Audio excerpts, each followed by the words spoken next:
Welcome to Social Media Masters, the show about creators who have become leaders in their industries by growing a following on social media. From Instagram to TikTok, LinkedIn to YouTube, we will discuss their stories and how they became social media masters. I'm your host, Isaac Child. This episode of Social Media Masters was recorded back in September of 2023, so about 6 months ago. At the time of the episode, Kenna had nearly 35,000 followers on Instagram.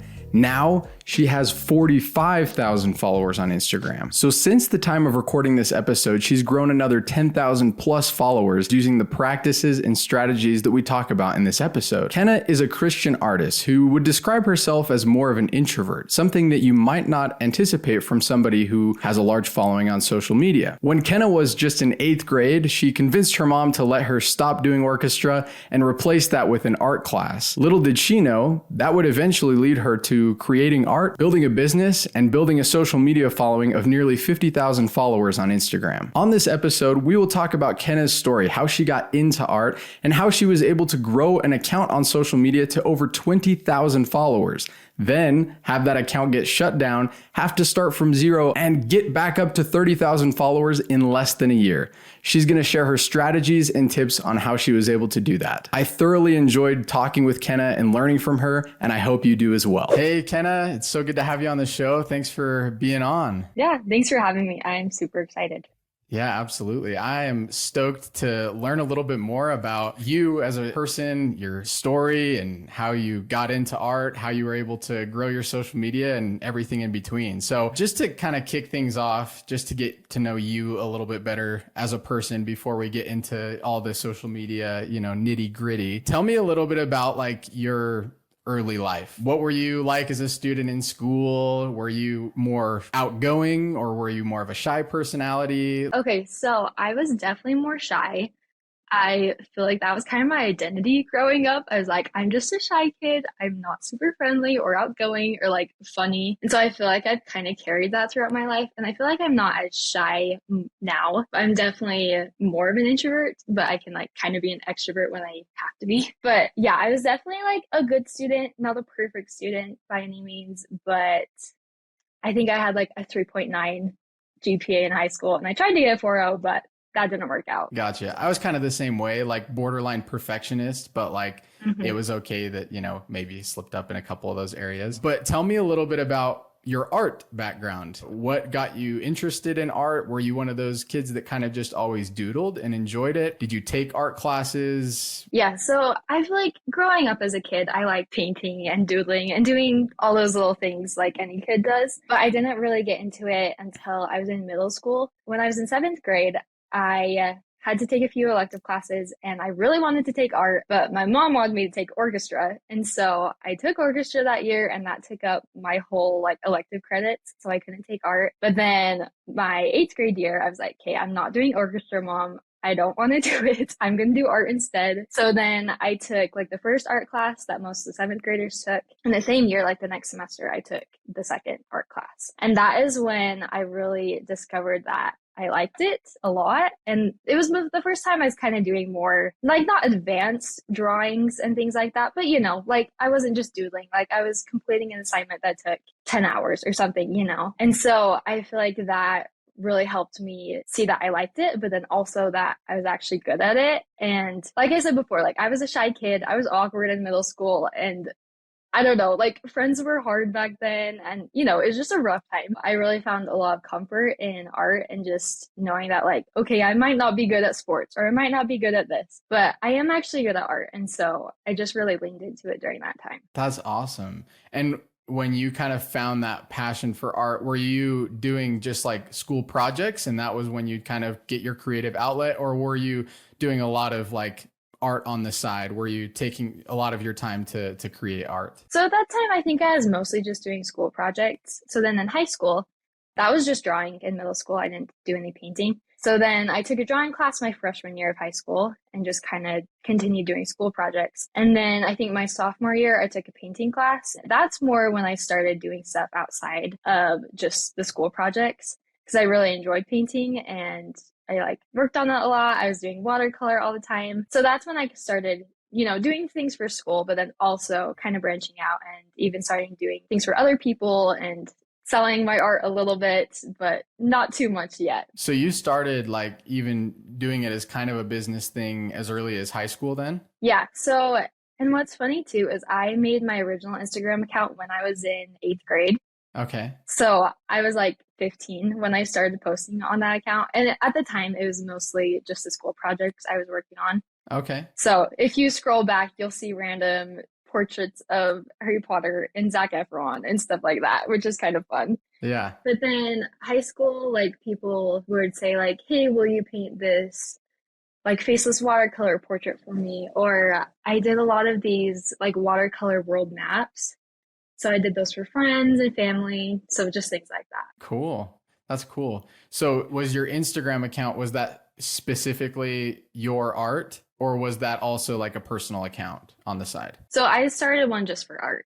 Okay. So very cool. I had my normal one and then an art one too. Okay. And I assume you were on social media, like your personal, like, selfies here and there type of thing, like we all did. Yep. The random posts that you post when you're Right. in middle school. Yeah. Right. So it's good to clarify that like you at least, you've scrolled, what, how social media kind of works there. So when you started your Instagram, was that like the only place that you really did anything with your art as far as like social media? Or did you post anything on like Facebook? I know at the time there wasn't too many other social media, outlets, I guess, but was Instagram kind of your main focus? Yeah, I feel like I wasn't really on any other platform at that time besides like Snapchat, but I don't feel like that counts. Yeah. But yeah, I like TikTok wasn't around. I've never been a Facebook person, so I like never go on there anyways. So yeah, it was just Instagram to start. Okay. So take me back to the beginning of your Instagram page. What was your goal with the Instagram page? Like, was it more of like, well, I'm already creating this art, so I may as well share it? Were you hoping to create an account that would eventually turn into some sort of business opportunity? Like, what was your kind of mindset when you started as a freshman, right, in high school? Yeah, so I think I started probably when I was in eighth grade. I only had like a handful of posts. And at that point, like I didn't really know what it would turn into, or I don't even know if I had a goal. Like it was just fun. It was more just to document like, oh, look at this painting I made, look at this drawing. But then I will say like when I was in high school, that's when I kind of realized this actually was what I wanted to do. And I wanted to turn this into a business. And I don't know if you've heard of the color Amber. I don't think I have. She's a pretty well-known like LDS artist. Maybe some people listening will know. So she went to the same high school as me and we grew up in the same town. Now she has like, I don't know, close to 40,000 followers. So she's a very successful artist too. Yeah. And so at the time, I didn't really know that this could be a business opportunity. But since I knew of her, she's a couple years older than me. I kind of knew her younger sister and stuff. And so I followed her account in high school and I saw that she was, painting these watercolor temples and selling them to people and starting to create prints. And I feel like that is when I kind of realized like, okay, if she can do this, then I probably can too. And that's kind of when the dream started of me being just an LDS artist full time. Yeah, that's awesome. So when you were getting started, how many followers, I mean, maybe you can't remember exactly, but like around how many followers were you at when you started to take it a little bit more seriously and see that vision? And how many followers was Amber at that made you realize like, oh, maybe there's actually quite a few that would follow me? I feel like I was probably only at like 300 to 500 when I started being like, okay, I actually, want to take this seriously. Yeah. And, that was really just like my family and friends. It wasn't anyone else. Right. And I feel like when I was looking to Amber's account and being like, oh, okay, I want to be like her, she's probably only at 1,000 to 2,000. Oh, wow. So okay. Nothing crazy. Very cool. So we talked a little bit before the episode. You said that you had grown your Instagram to a certain point and then you got locked out of the account. So less than a year ago, you had to restart. And currently on your account, you have over 30,000 followers. So tell me a little bit about leading up to your first 10,000 followers. What were some of the things that, first off, how long did that take? And what were some of the things that you were doing to kind of get yourself out there and grow? And was it like a quick growth or was it kind of slow and steady? let's see, when I was starting to take it more seriously, I guess we could say, is when about 3 years ago is when I started an Etsy shop Okay. and started really wanting to sell prints and really wanting to lean into that. Around that time, I had less than 1,000 followers. I was trying to figure that out, but honestly it wasn't working very well. So fast forward probably 6 months later. So about 2 years ago now, I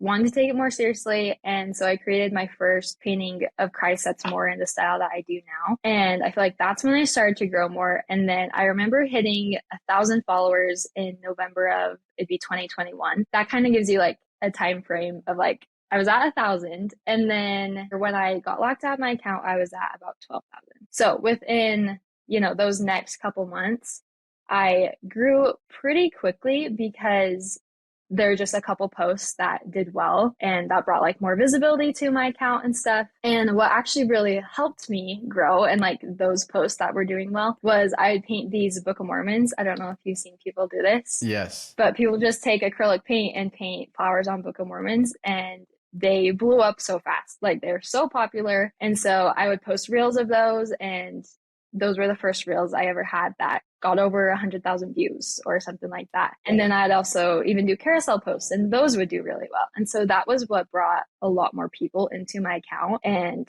got more eyes on my account. And so that's really a lot of how I grew quickly in that short amount of time. Interesting. Would you say that you were posting every day? What was that looking like at the time that you were starting to see that growth? Definitely not every day, probably just a few times a week. I've never really had like a strict posting schedule or anything. It's just been more, okay, I have something to post, let's get it up, rather than, okay, I need to post every day. What can I make? Kind of a thing. I love that. I love that approach. I think that's should be refreshing to people who are listening, who are wanting to grow on social media. I think that that's a super great tip. There are a lot of people who teach social media and coach and say, you have to just post every day. You got to be consistent. If you want to grow, you've got to niche down and you got to post.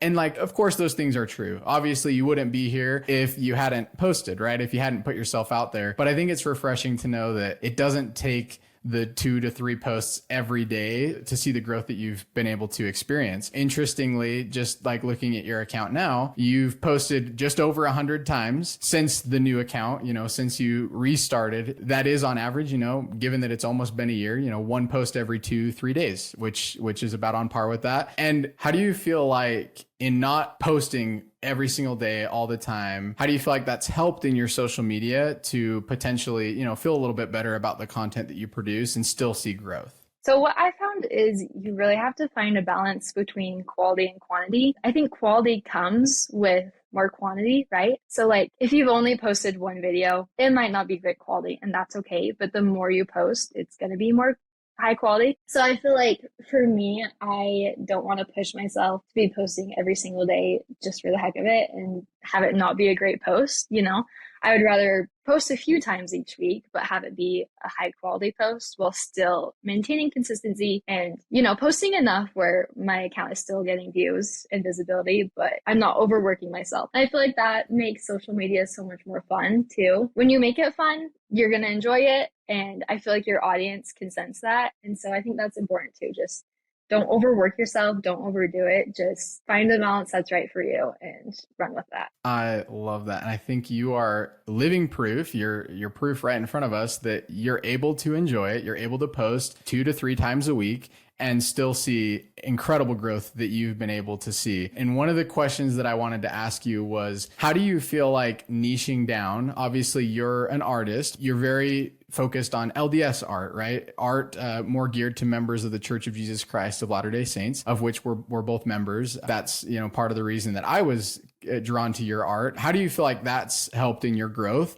And how do you think other artists might be able to replicate that to some extent? Maybe they're not members of the church or members of a church, but how has that helped and how could other artists do something similar? Yeah, that's a good question. Niching down is, I feel like, just a really hot topic within the social media world. There's a lot of different opinions on it. And I feel like you should niche down kind of within yourself, within your own interests, because of course, like I'm LDS, I'm Christian, so I resonate with creating LDS artwork, and that's something I enjoy. But if you're not, in that space, you don't want to create, religious artwork, I would say find something else that you enjoy that is part of who you are. So say maybe you just love landscapes and you love being outdoors. Maybe that's what you focus on and the type of people you try to attract. And you also don't want to niche down too far, but just enough where people are going to be drawn to you if that's their thing too. Yeah, totally. I think that's spot on. And I think that's really important to do something that genuinely interests you. Do something that you really enjoy, right? If you have to niche down already a little bit, and I like how you said you don't have to niche down so far that you're backing yourself into a corner and you're basically limited to, I'm only going to paint a tree, right? Well, no, you have to still enjoy what you're doing a little bit, but find something that you do enjoy. Maybe you really like nature and you can incorporate, you really like to hike and occasionally you'll stop and paint a little bit or something to that extent. So I think that's a really, really great tip. Do you feel like the majority of your followers are members of the same faith, of the Church of Jesus Christ of Latter-day Saints? And how has your experience been posting faith type content and faith type artwork kind of impacted your life? I feel like when I started, it was definitely more just people who are LDS following me. But I feel like the more I've grown and the more, just outside people I've kind of attracted, it has grown to be, yes, there's members of the LDS church, but there's also just people who are Christian. And, in any different denomination, we all have a lot more in common than we might think. And so it's cool just to be able to connect with a lot of different people that we still have the same core beliefs and the same faith and values. So I think that's super cool. So we'll pivot a little bit from talking about, the specific strategies that you experienced with growth on Instagram. I just wanted to ask, have you dabbled with other social media platforms? And if yes, what has your experience been? Where are you at with other platforms and that? So I'd say the other two platforms I have dabbled in are TikTok and Pinterest. Pinterest, I honestly don't do much for anymore. I feel like I haven't had a ton of success in it. And most of the time I am just reposting the reels that I post on Instagram or TikTok and then just other posts. So it's really not a ton of effort, but I also don't feel like I get a lot of sales or traffic from it coming to my website or anything. So I honestly don't focus on that much anymore. But then on TikTok, back in COVID, I would just post some random funny videos. And I had this one go. I mean, it was probably viral for the time. I think it only had 100,000 views on it. Oh, that's but viral. That kind of gave me, but back in COVID 2020, that was almost 1 million views now, Yeah. So I feel like that kind of gave me a taste of oh, you can actually reach a lot of people on this platform. This is cool. But I was never super consistent on it. I'd post every now and then. I'd say about a year ago is when I started maybe taking it a little more seriously. But even now, it's not my main focus. I feel like it's really hard to focus on both Instagram and TikTok. I feel like you kind of have to choose one or the other to be your main platform. And then the other one's just kind of sprinkled in there. So I have had a couple videos go. I don't know if the term viral or what the parameters for that are. Right. But I've had some get over 500,000 views. And, that's been really helpful for sales and just people finding me. And do you feel like the people that find you on TikTok, first off, how many followers do you have over on TikTok? Right now, I think I have 21,000. Okay. And do you feel like that's a different audience? Do you feel like it's similar? People follow you on both platforms? And do you feel like the people who maybe didn't, they haven't seen you on Instagram, have they migrated over there? What's the overlap between those two platforms? It's hard to say because I feel like TikTok, it's hard to keep track of your audience. It's more like a sporadic platform, Yeah. At least for me when I don't take it maybe as seriously as I could. I feel like there's definitely some overlap, but there are probably a lot of people who just follow me on TikTok that don't on Instagram. So it's hard to say for sure. That's probably pretty accurate. And I like what you just shared about kind of picking the one platform that you can really, understand, really be confident in, put a lot of effort into, which for you is Instagram, while still being able to, you grew an audience of over 20,000 on TikTok. We're just going to assume that that's a different, those are different people. That's still a lot of people. And for you to have multiple posts that have gotten, even just over 100,000, there are so many creators and specifically artists out there who would kill for a post to be shown to 100,000 people, right? right? Right. We Yeah. as creators, we're kind of at the mercy of the algorithm, right? It's like, well, Mhm. hopefully this one does well and people can appreciate the work I've put into it. But for some people, and for me even, and you've probably experienced it, you feel like you put a lot into it and they just, they flop. They Yep. get a few views and you're like, well, Uh-huh. that stinks. I think that's a good insight for creators who are like thinking, I need to be everywhere at once. If I'm going to grow a business, I've got to just plaster my face everywhere. I have to plaster my work or my service, whatever it may be, where you're proof of the fact that you can focus on one platform, and to an extent it probably has benefited you. I mean, I'm pretty confident in saying, given that you have nearly 35,000 followers on Instagram, you've been able to really focus your attention there, and that's probably where you've generated, most of your sales, your leads, and that type of stuff for your business. So I think that's awesome. Talk a little bit about like the business side of your art with your Instagram. Have you done everything on your own? You had anybody help you? Like, I know you have a website that you can purchase the art. Tell me a little bit about all that. So I've pretty much done everything on my own. Yeah, I started my website last November. And so now I sell on both my website and my Etsy. But I kind of try to lead people who, follow me onto my website because that gets me just a little bit higher of, income coming in. Yeah. Because Etsy kind of takes some fees and stuff. So then I kind of try just to have that be, people who find me from the search algorithm on there and stuff. So as far as, you said you've kind of done everything on your own, your website and that type of thing. But as far as like videos, video editing, has that just kind of been self-taught? Obviously we've grown up with a cell phone in our hands, so we are more familiar with that. But have you just done everything like that on your own as well? Yeah, I've done a lot of it on my own. And I do feel like I have a little bit more experience in the business side of things than a lot of other artists or even just people starting businesses. Because in high school, I did FBLA. It's just like a business competition for high schoolers. So I did that for all 4 years of high school. And like I won state a couple times, which isn't anything crazy, but like, I enjoyed it. So I Yeah. had that bit of business experience.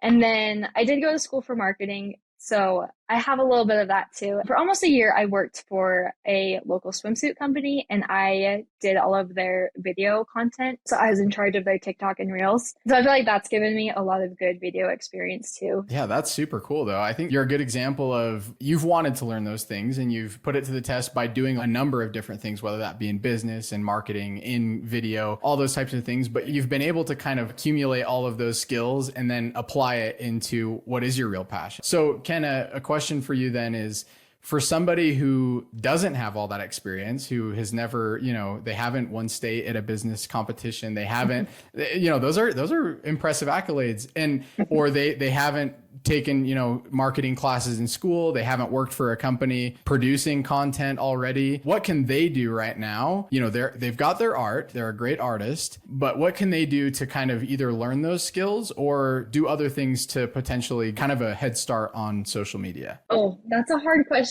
because I feel like it's almost come really easy to me that I'm like, I don't know how to teach other people how to do this. But honestly, I feel like looking at other accounts that have done well in your niche and looking not to compare, but looking at what they've done, the type of videos they post, what's their lighting like, what's their setup like, taking those things into account and just recognizing like, okay, that's working for them. So I don't know, just kind of trying to apply the things that you see that are working for other people into your own content while still making it your own and not just like straight copying them, but just noticing like, okay, this is what's working for other people. Let's try to do that too. Yeah. And do you think you still apply that a little bit to your account? Do you follow other artists that you're noticing, ooh, that was kind of a clever idea. I'll do my own spin on it. Yeah. And that's funny you asked too, because a lot of the videos I've had go viral or, just do well lately have been because of this other artist. So her name's Faceless by Mikkel is her Instagram. And she started kind of doing this series on TikTok where she would just post a really quick short video showing a different print or a painting. And she'd say like, day one of me trying to reach a new audience or,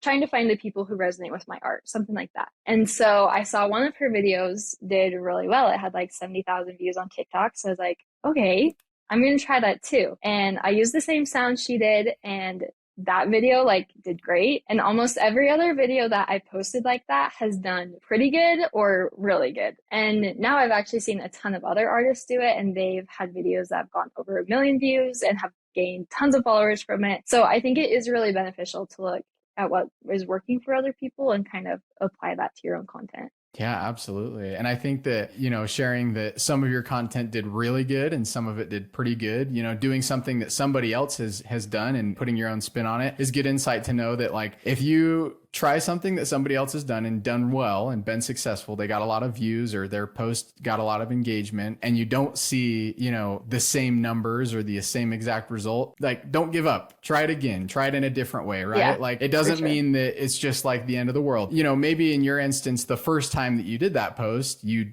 actually did see a big spike. And so it encouraged you to do that a little bit more. But I think a lot of times with social media, people will try something, it doesn't work. And so they think, well, I've got to do something completely different. When in reality, it's just a matter of, sticking with it, getting back up the next day and deciding I can do something maybe similar to that. That was a good idea. I think there's still potential there. Let me just go out there and produce. So tell me a little bit about day-to-day life as an artist now. You're on social media. You've grown a great following. Does this consume a lot of your time? Is this your full-time thing? Are you still doing other things on the side? And what is your kind of day-to-day life look like? Yeah, so this is my full-time job and everything now. I try not to let Instagram and social media consume my life, but I'm definitely on my phone more than I would like to be, and my screen time's definitely kind of high, but I try not to be too consumed by it. I feel like right now I'm a little more than I usually am because I've had two kind of like back-to-back launches that I'm doing. So some different things going on, but I'd say for the most part, I try to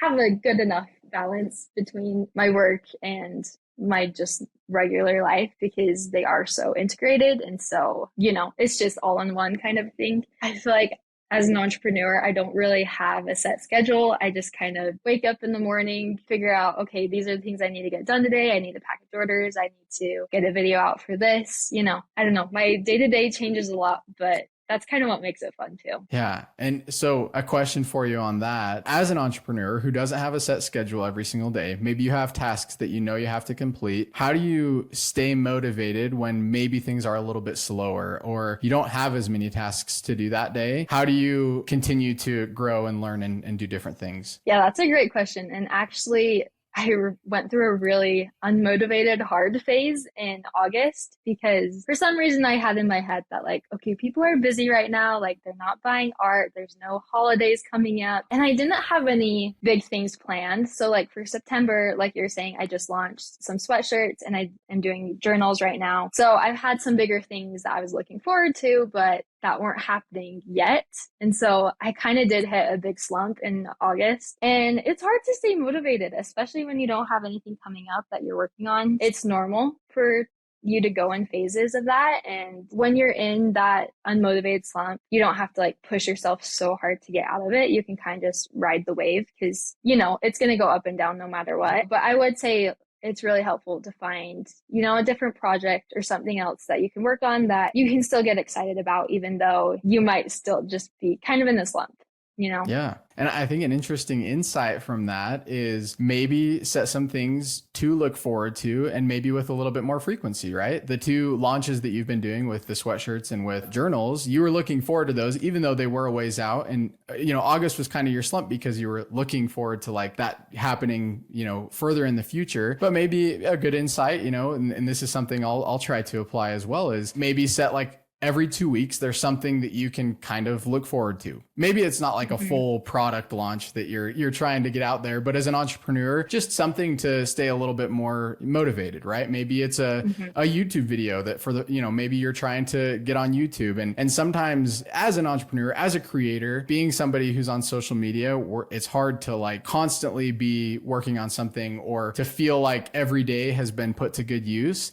But maybe on the days that you don't feel like there's as much to do, try to, diversify a little bit. Obviously you're an artist, but you've gotten into sweatshirts and journals. Talk a little bit about that. When did you start to dabble in those things? And then I know that either the launches have just happened or they're happening as we speak. So I'd love for you to kind of talk a little bit about that and give listeners an opportunity as well to, we'll put the link in the show notes and they can take a peek over at what you've got going on with that. Mm-hmm. Yeah. So I think like the end of last year, I was just doing art prints. That was kind of it, but I wanted to do calendars. So I did a yearly calendar. And then I was also like, Kate, I hear a lot from people when I go to markets or just on social media. They're like, I love your art, but I don't have any wall space in my house. So I was like, okay, what else can I put my art on that people would still want to buy it and, find value in? So I was like, okay, it'd be really cool if I could put them on a journal. So I kind of started doing some research on it. And then long story short, I ended up running into someone at like a random girls' like get together I went to. And this girl worked for a local company that makes journals and notebooks. And so I started working with them, and they've been able to help me make some journals. And so that's been a really fun thing to work on. And yeah, this is my third launch of them that I'm doing. And these ones, I've kind of dabbled in a couple different kinds. But these are really fun because they are all like guided prompted journals. They're not just like a plain lined notebook or something. So that's been really fun to work on. And then with the sweatshirts, I've seen just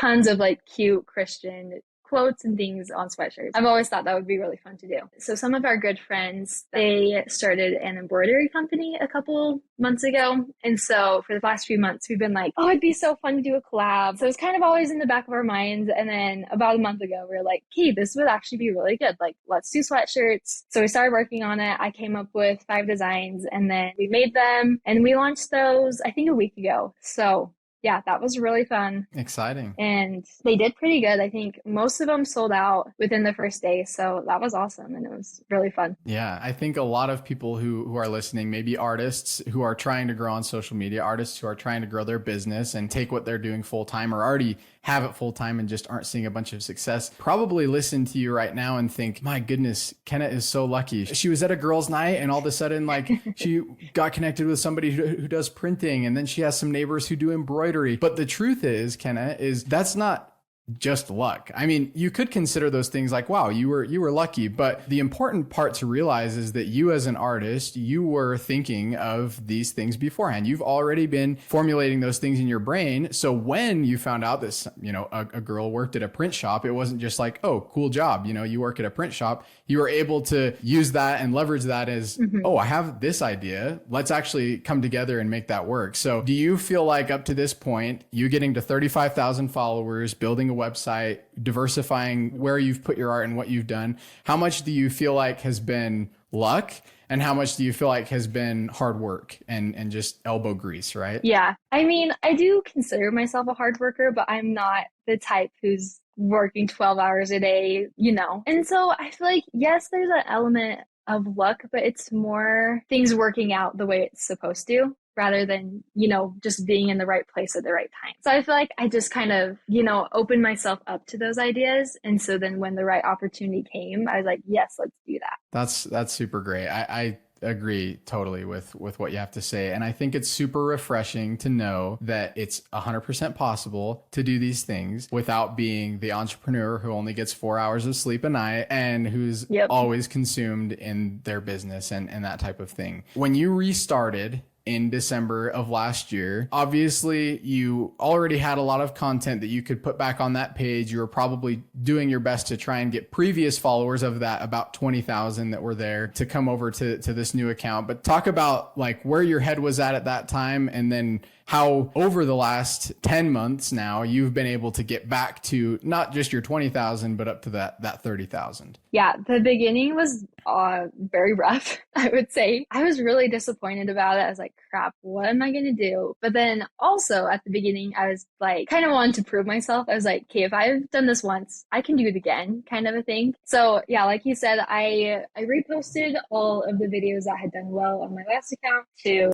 this new account. And what helped a lot actually was a lot of my old followers that kind of realized that I lost my account were able to post it on their stories and be like, hey, she lost her account. If you were following her before, go follow her new one. And so I feel like that really helped me. And within the first couple of weeks, I think I got up to like 500 again. That helped me get like a kickstart, because it is really hard to grow an Instagram account or social media account from scratch. So that really helped. But then I feel like for the first month, I was kind of in that phase of like, yes, we're going to do this. This is great. I had so much motivation. And then like February and March came and I wasn't growing a ton. And I was like, crap, this sucks. What am I going to do? Kind of a thing, But I just stuck with it. I tried different content ideas, things like that. I think in May, I was around like 5,000 followers. And then I posted one of those videos I was talking about earlier, just like the super simple text on the screen showing a print. And I think from one of those, I gained like 5,000 followers. From another, I gained 10,000,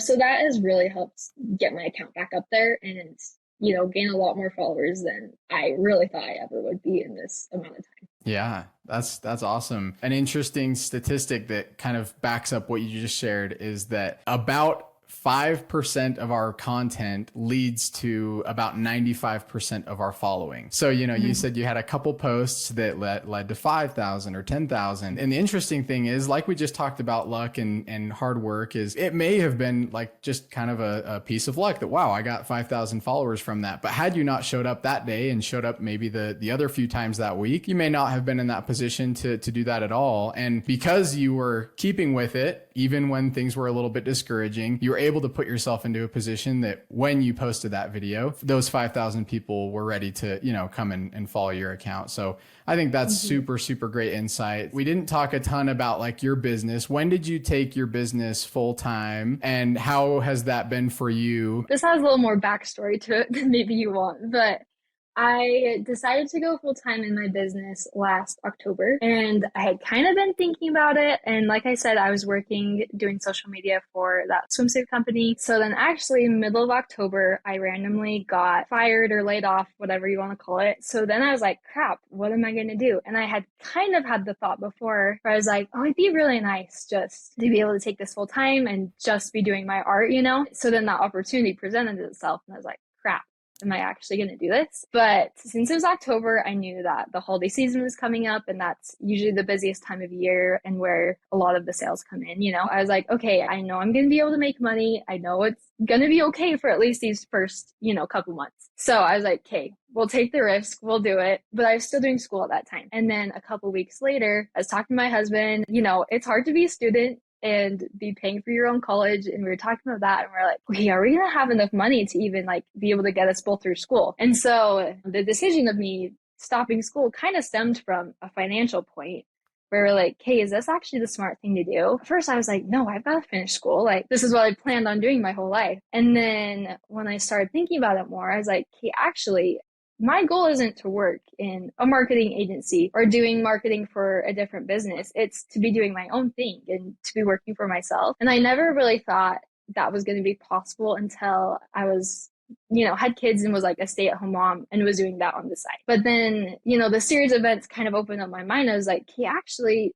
I can do this now. Like, I don't have to wait. I can make it work now. And so I finished out that semester, but that December, I didn't enroll in classes for the next semester in January. So that's kind of where I started taking it full time. So actually my husband, so he's going to school right now. He worked a part-time job all of last year through the summer, but right now he's actually just focusing on school. So it's really cool that like I'm the main supporter of our family right now and our rent is super cheap. We don't live in a nice apartment. Like our expenses are low, but it's still cool that like my passion and my business has grown enough to where it supports us too. That is so amazing. It's so inspiring. And I hope that others can see it doesn't have to take the kind of series of events that you went through. Obviously that is your story and that's amazing. And that's so cool that you were able to, even with all those things, especially as potential, difficulties and hardships in life, you're able to overcome them, come out on top, and then now be where you're at today.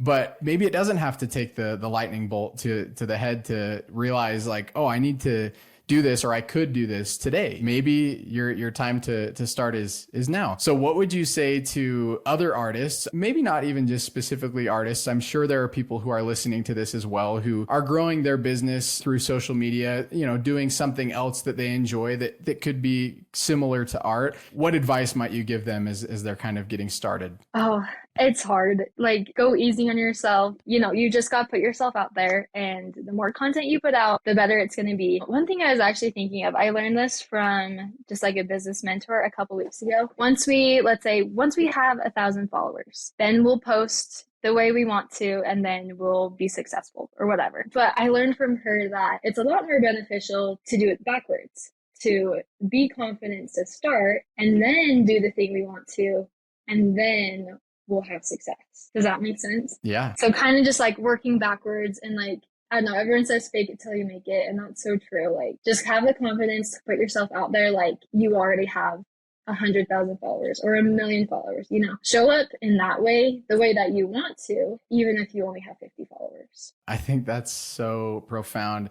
To think, assuming that one day when you get to the goal that you want to achieve, that's when you'll start doing XYZ. Start doing XYZ today. Pretend as though, you already have the audience of 10,000, 20,000, however many you want to get to. Pretend like you're already there and produce the content that you would produce then. Don't wait. I mean, that's the moral of the story. I think that's a super good piece of advice. And then on a more strategic side, the question that I really like to kind of finish the conversation with is social media is a platform that changes so frequently, right? You mentioned, which I thought was interesting, that you were doing not only reels, but carousels and a different, several different forms of posts that were reaching more people, even, as early as a couple years ago. But today, in today's social media landscape, what advice would you give to another artist or someone who's looking to grow on social media, who's starting from zero or maybe in their first 100 followers? I'd say try a little of everything. I would say post reels, post carousels, post on your stories. You can even try doing live videos. Try a little bit of everything, try different types of content, and then see what sticks. But also, you kind of got to give it, enough time and different frequencies of posts to see what sticks. Just experiment, have fun with it. And then once you find what's working, keep doing that. Yeah. I think we have this fear as humans, especially on social media, that like once we put it on the feed, there's no going back. You've stamped that into the universe, and it's kind of intimidating sometimes. But I think it's good to sometimes view your posts as trial and error. View them as, this is just one more opportunity for me to see if this is going to work and if this isn't going to work. And you posting that thing is not going to alter, potentially. I'm not going to say it can't, because there can be posts that change your life. Absolutely. That go viral and they change your life forever. But if you post that video and it gets 5 views, that does not mean that your, self-worth or who you are has changed in any way. It just means that you need to try maybe something different, or try that again in a different format, or experiment with it. And those will be the things that will teach you, what you're able to learn. And I'm so grateful that you've shared your experience with us, the things that you've done that have worked and you've been successful with. I think there's so many key things to take away from this conversation. If you're looking to grow on social media, you can go back and listen to this whole interview. And if you missed a few things, go back and listen again, because there are so many things you can take away and learn from Kenna about how you can grow and apply these things on social media. So any last thoughts that you have for us today, Kenna? Well, one thing I was thinking of when you're saying that is I've had posts that I've put up and they don't do great at the start. Like, they'll get a couple thousand, whatever views, but then a week or two later, they've blown up. Or, just like gain more traction. So just because something doesn't do well right off the start too, don't discount it. Don't lose hope in it. Just don't lose hope in yourself and get discouraged when things aren't working or things are getting low views, because you never know when that could change. Kenna, it was such a pleasure to have you on the show today. I learned a ton, and I know that all those that are listening to this right now, there's so many things that you can take away. And if there's anything to take away from this episode right now, it's that anybody can do it. Get out there and get started, and you could be building the business of your dream. Kenna, you're an inspiration to those artists that are looking to do the same, and I super appreciate you taking the time to share a little bit about that. Yeah, of course. It's been super fun, and hopefully this just helps one person. That's my only hope. But yeah, thanks for having me on.